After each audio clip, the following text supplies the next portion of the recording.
The moon.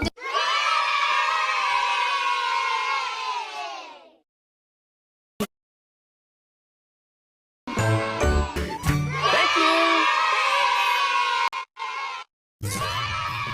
Let's find the hippopotamus's